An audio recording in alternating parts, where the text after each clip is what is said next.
देशामध्ये केंद्र सरकारने नवीन जो भारतीय साक्ष अधिनियम कायदा लागू केलेला आहे। या कायद्याने साक्ष जमा करणे, त्या संदर्भातली योग्य प्रकारची व्यवस्था करणे, त्याचं स्टोरेज करणे, याचे काही नवीन नियम सुरू केलेले आहेत। त्या नियमाच्या अंतर्गत महाराष्ट्र त्याला अनुकूल अशा प्रकारच्या मोबाईल फॉरेन्सिक व्हॅन्स तयार केलेल्या आहेत।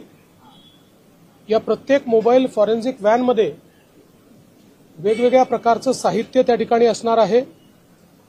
याच्यामध्ये एक सायंटिफिक एनालिस्ट आणि एक केमिकल एनालिस्ट ज्यांना फॉरेन्सिक एक्सपर्टचा दर्जा आहे, त्यांचं सर्टिफिकेशन झालेलं आहे, ते उपस्थित असणार आहे।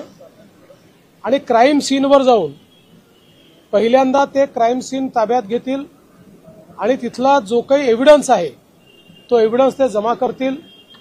याच्यामध्ये ब्लड सॅम्पल असेल, नार्कोटिक्सचं सॅम्पल असेल, एखाद्या स्फोटाचं सॅम्पल असेल किंवा वेगवेगळ्या प्रकारचे जे काही एव्हिडन्स असतील, या प्रत्येकाचं जागेवर टेस्टिंग करण्याची किट आहे।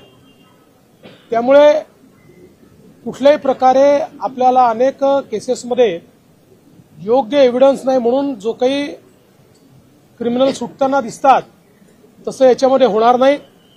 तर त्याच ठिकाणी या किट्सच्या माध्यमातून त्यांना त्याचा 100% प्राथमिक जो काही आहे तो निष्कर्ष काढता येईल आणि अंतिम निष्कर्ष देखील काढता येईल। यासोबत हे जे काही वेगवेगळे इक्विपमेंट आहेत, यातनं जे काही एव्हिडन्सेस जमा होतील, हे एव्हिडन्सेस कशा प्रकारचे स्टोअर करायचे, त्याकरता ब्लॉकचेनची पद्धती तयार केलेली आहे। ब्लॉकचेन पद्धतीमुळे अनेक वेळा आपण पाहतो की कोर्टामध्ये अनेक दिवस केस चालते आणि मग कधीतरी तो आरोपी सुटतो आणि लक्षात येतं की जो काही पुरावा होता पुरावाच बदललेला आहे, पुरावा टॅम्पर झालेला आहे, पुराव्यामध्ये अडचणी आहेत। ब्लॉकचेन पद्धतीमुळे पुरावा कोणालाही टॅम्पर करता येणार नाही। त्यामुळे अतिशय सबळ आणि सायंटिफिक पुरावा हा आपल्याकडे या ठिकाणी राहील। या सगळ्या व्हॅन्समध्ये सीसीटीव्ही पण आहे आणि फ्रीज पण आहे, जेणेकरून ज्या टेम्परेचरवर पुरावा किंवा इक्विपमेंट्स किंवा अॅनालिसिस करण्याचे केमिकल्स ठेवायचे आहेत ते मेंटेन करता येतील आणि सगळं योग्य प्रकारे सील होत आहे की नाही हे त्या कॅमेऱ्यातनं आपल्याला पाहायला मिळेल। म्हणून कुठेही एखाद्या आरोपी करता वावच उरणार नाही। एखाद्या रेपच्या केसमध्ये सिमेंट कलेक्शन असेल, ब्लड कलेक्शन असेल किंवा एखादं डीएनए करता सायंटिफिक कलेक्शन असेल, असं कुठलंही कलेक्शन आता या माध्यमातून करता येईल। त्यामुळे मला असं वाटतं की गुन्हे उघडकीस येणं आणि गुन्हेगारांना त्या ठिकाणी सजा होणं, या दोन्हीमध्ये एक गुणात्मक बदल आपल्याला पाहायला मिळेल। जवळपास 256 व्हॅन्स आम्ही तयार करणार आहोत। 21 व्हॅन्स आता मी रोल आउट केलेले आहेत।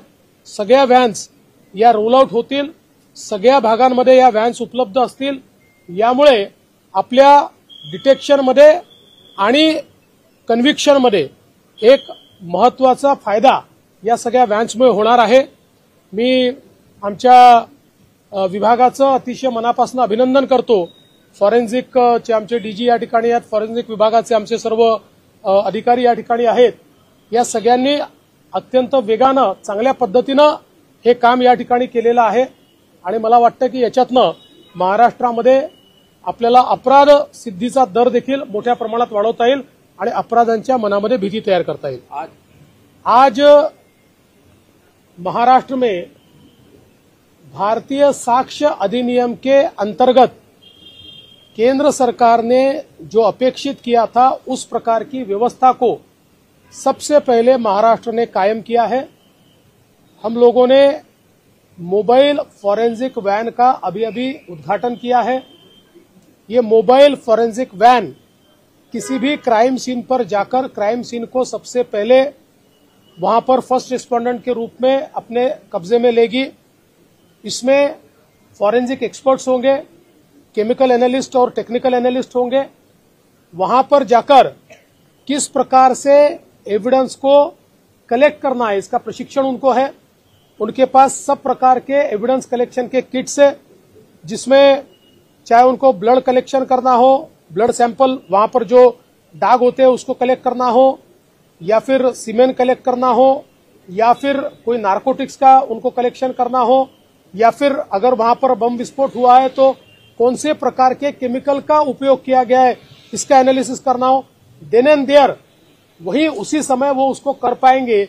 इस प्रकार की पूरी व्यवस्था उनके पास है।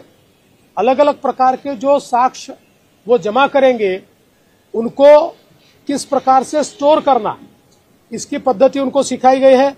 ये सारा ब्लॉकचेन में जाएगा। ये ब्लॉकचेन में जाने के कारण टेम्पर प्रूफ कोई भी हमारे साक्ष्य को टेम्पर नहीं कर पाएगा। कई बार कोर्ट में इसीलिए आरोपी छूट जाते हैं कि एविडेंस टेम्पर दिखाई पड़ता है।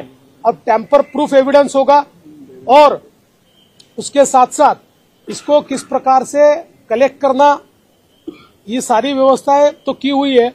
और इस वैन में फ्रिज भी है, ताकि जो एविडेंस या फिर जो केमिकल्स एक टेम्परेचर पर रखने पड़ते हैं, उसको रखने की पूरी व्यवस्था है। इसमें सीसीटीवी है, जिसके कारण एक प्रकार से ये जो सारे एविडेंसेस है, इसको ठीक से पैक किया जा रहा है कि नहीं, इसको ठीक से रखा जा रहा है कि नहीं, इसकी एक पूरी सीरीज उसमें हम लोग देख सकते हैं। और सबसे महत्व की बात है, ये सारी कनेक्टेड वैन्स है, इसलिए इमीडिएटली जो हमारे जो सेंट्रल ऑफिस है या जहां पर इसकी जानकारी जानी चाहिए, वो जानकारी उसी समय इन वैन्स के माध्यम से वहां पर जाएगी। तो किसी भी प्रकार से किसी को भी, चाहे वो अपराधी हो चाहे वो पुलिस हो, किसी को भी इसमें कोई भी गड़बड़ी करने का स्कोप नहीं बचा है। मुझे बहुत खुशी है कि महाराष्ट्र पहला राज्य बना है जिसने फॉरेंसिक वैन्स यहां पर तैयार किए। आज हमने 21 फॉरेंसिक वैन्स को यहां पर हरी झंडी दिखाई है। 256 हम फॉरेंसिक वैन्स तैयार करने वाले हैं, और सब पुलिस स्टेशंस में या सब हमारे अंचलों में ये फॉरेंसिक वॅन्स जाएगी। सर, यूसीसी कायद्यासंदर्भात महाराष्ट्राची भूमिका काय असेल? उत्तराखंड पहिलं राज्य ठरलेलं आहे ज्यांनी कायद्याची अंमलबजावणी। या संदर्भात अजून आम्ही त्याचा अभ्यास गट निर्माण केलेला नाही। त्याचा अभ्यास गट निर्माण केल्यानंतर त्याच्यावर बोलता येईल।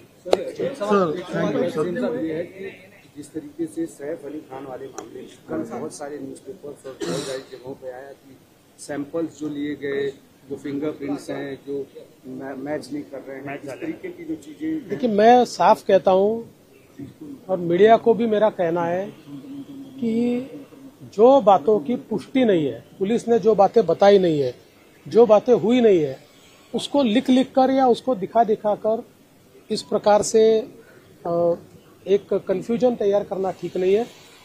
मैं इतना ही कहता हूं कि इस मामले में पुलिस बहुत अच्छे तरीके से तफ्तीश कर रही है। करीब सारी चीज़ें पुलिस को मिल चुकी है। अब इसको अंतिम जो छोर है वहां तक पुलिस ले जाएगी। और आपकी सुविधा के लिए हमारे मुंबई के सीपी यहाँ पर है, मैं उनको ये कहूँगा कि आज या कल कभी भी एक बार आप सबकी जानकारी के लिए इसकी पूरी जानकारी आपको उपलब्ध कराएं। हमारे चैनल को अभी सब्सक्राइब करें और बेल आइकन दबाना न भूलें। धन्यवाद।